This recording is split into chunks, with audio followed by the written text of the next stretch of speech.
सभी को नमस्कार। आज मेरे विचार में मैं अपने विचार ही प्रकट करूँगा। तो जैसे हवा बह रही है, हमें दिखती नहीं है मगर महसूस होती है, सर्द है, गर्म है। तो इसी प्रकार हमारे दिमाग में हमेशा विचार चलते रहते हैं। इंसान छोटा होता है या बड़ा होता है या युवा होता है, सब किसी भी अवस्था में हो, उसके दिमाग में विचार हमेशा ही चलते रहते हैं। ये विचार कहाँ से आते हैं, कैसे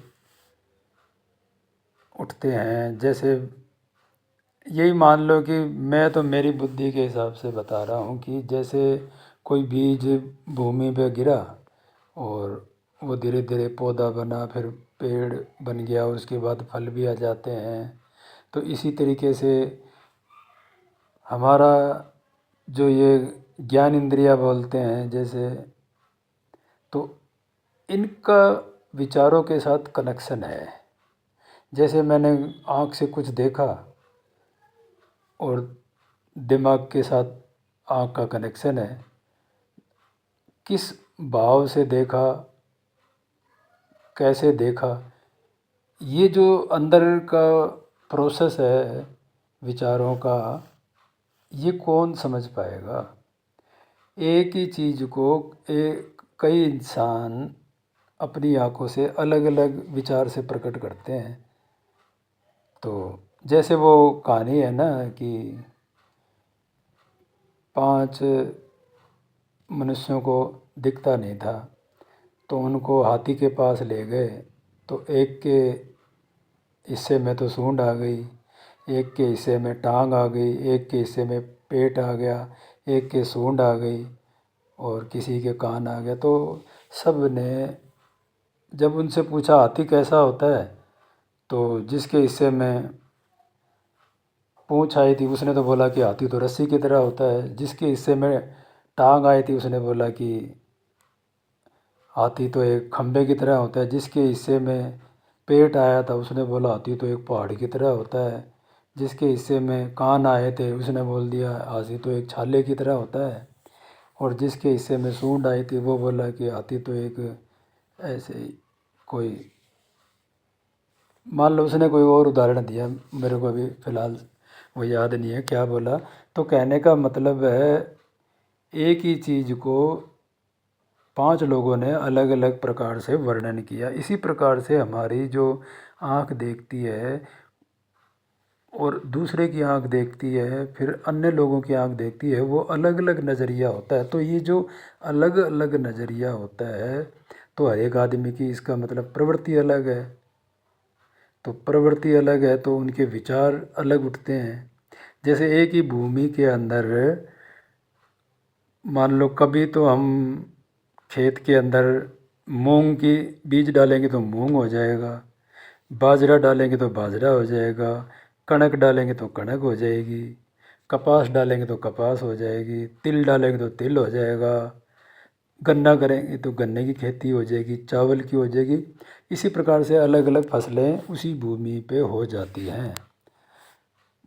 अब जैसे भूमि में भी सभी भूमि के ऊपर सभी फसलें नहीं होती। जैसे दक्षिण में अलग फसलें होती है, जहाँ नारियल की होती है वो उत्तर भारत में नहीं होती, यहाँ सेब होता है तो वो वहाँ नहीं होता।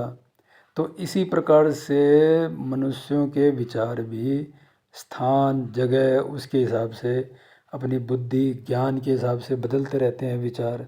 तो मनुष्य चाहे सपने, ये जैसे सो रहा है ना, तो उसके अंदर जो सपने आते हैं तो उसके विचार तो चलते रहते हैं। मनुष्य का जीवन बिना विचारों के रह ही नहीं सकता। अब ये सवाल उठता है कि जब हमारे अंदर दिन रात ये विचार चलते रहते हैं, तो हम ऐसा क्या करें कि हमारे अंदर सद बुद्धि रहे, अच्छे विचार आएँ, तो जिससे कि हमारी जीवन की जो नैया है वो ढंग से चलती रहे। तो जहाँ तक मेरा मानना है कि विचारों का संगत का भी असर है और जो ये हमारी सांस चल रही है ना, सांस चल रही है जब तक विचार चलेंगे, जैसे ही सांस बंद विचार बंद। तो जहाँ तक मेरा विचार है कि ये जो सांस है ना, जो हम ऑक्सीजन ले रहे हैं, इसका हमारे विचारों से बहुत महत्व है। और इन विचारों को ये सांस ही कंट्रोल कर सकती है, क्यों? सांस है तो विचार है। इसलिए जो सांस को ध्यान में रख लेता है ना, स्थिर भाव में रख लेता है और अच्छी संगत में रह लेता है, तो वो ही अपने विचारों को भी काबू में और अपने विचारों को सन्मार्ग पे ले जाता है। सारे दुनिया जो उथल पुथल हो रही है, नए नए प्रयोग हो रहे हैं, सब कुछ बन रहा है, अमीरी गरीबी दुख तनाव कलेश मार धाड़, कुछ अच्छा हंसी, सब इन विचारों का खेल है। बिना विचार के इस जीवन में कुछ भी नहीं है। तो किसी के अंदर अच्छा विचार जाग गया, हौसले का, जज्बे का, वो मोटिवेट हो गया और उसने कुछ करने की ठानी और उसने दिन रात एक कर दिया और वो सुबह उठ के और अपने काम में लग जाता है। अगर मान लो किसी ने सोचा कि मेरे को ओलंपिक में भाग लेना है, तो वो दिन रात मेहनत करेगा और हर रोज़ उसकी जो अंदर जो एक, जैसे एक तो हम अलार्म भर के जगते हैं और एक हमारे अंदर खुद की अंदर की अलार्म होता है जो हमारे को स्वयं ही उठा देगा कि जब हमने सोचा है। जब वो उठाएगा कब? जब हमारे अंदर सच्ची लगन होगी, सच्ची लगन होगी, जो सही विचार होंगे। तो इन विचारों का बहुत ज़्यादा महत्व है। जब विचार ही होते हैं कि इंसान, जैसे देखा नहीं, फौजी अपने देश के लिए जब युद्ध में लड़ते हैं तो उनको गोलियों से छलनी हो जाते हैं तो भी वो हिम्मत नहीं हारते।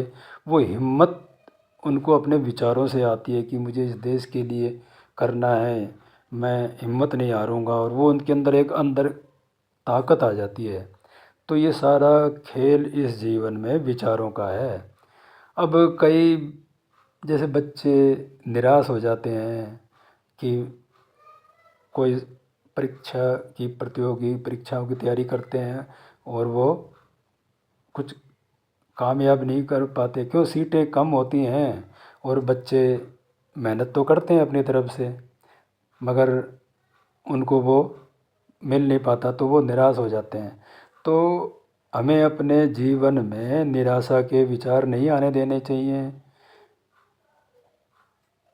जीवन में देखो, सबको सब कुछ नहीं मिलता, और ऐसा नहीं है कि जीवन में जैसे साइकिल का चक्र है, कभी एक ताड़ी जो साइकिल की नीचे आती है कभी ऊपर जाती है, ऐसे ही जीवन में कभी ऐसा कोई भी जीवन में ना राजा है ना गरीब है कि उसको हर रोज़ ही सुख मिले और हर रोज़ ही दुख मिले। तो हमें अपना हौसला और अपने आप को शांत रख के जीवन को आगे बढ़ाना चाहिए और हमें कभी भी हौसला नहीं तोड़ना चाहिए। तो हमें अपने विचारों को सुदृढ़ और मजबूत बनाने के लिए आशा और उम्मीद बनाए रखना चाहिए। जैसे एक अकबर बीरबल की कहानी है, छोटी सी, शायद याद आ रही है कि अकबर ने बोला कि सर्दी की दिनों में, दिसंबर में, एक जो इस नहर के पानी में खड़ा हो जाएगा पूरी रात, उसको मैं इनाम दूंगा। तो एक आदमी ने को बीरबल ने सलाह दी कि तुम ऐसे ऐसे करके, और वो हिम्मत करके मतलब उसने पूरी रात कर लिया। तो राजा ने पूछा तुमने कैसे पूरी रात ठंड के अंदर गुजार दी? तो वो बोला, महाराज मैं तो महल में जो दिया जल रहा था ना उसको देख के और मैं अपने रात नहर के पानी में ठंड में गुजार दी। तो वो बोला कि ये तो गलत है। तो कहने का मतलब कि कुछ भी हो, तो राजा उसको मतलब नहीं देना चाहता था इनाम। तो बीरबल ने बोला कि चलो मैं इसका समस्या का समाधान करूँगा। तो एक बार दरबार में बीरबल आया नहीं, तो राजा ने अपने सिपाहियों को भेजा, बोला जाके देखो बीरबल की तबीयत ठीक है कि नहीं। तो देखा तो बीरबल तो बहुत ऊंचे लंबे बांसों के ऊपर खिचड़ी बना रहा है। तो बोला खिचड़ी बन जाएगी ना तो जब मैं आ जाऊँगा। ऐसे करके कहाँ बननी थी खिचड़ी, तो वो क्यों 20-25 फुट ऊंचे बांस थे और नीचे थोड़ी सी आग लगा रखी थी। तो राजा भी आया, जब देखा बोला ऐसे कैसे बनेगी। तो महाराज, जब इतने 20 फुट ऊंचे बांस के ऊपर खिचड़ी नहीं बन सकती, और आपका तो कितनी दूर घर था महल, उससे इस इंसान को कैसे गर्मी मिली होगी। तो इस प्रकार अकबर ने बीरबल की बुद्धि के चातुर्य से प्रसन्न होकर और उस आदमी को इनाम दे दिया। तो हमारे विचारों में बहुत ज़्यादा ताकत है।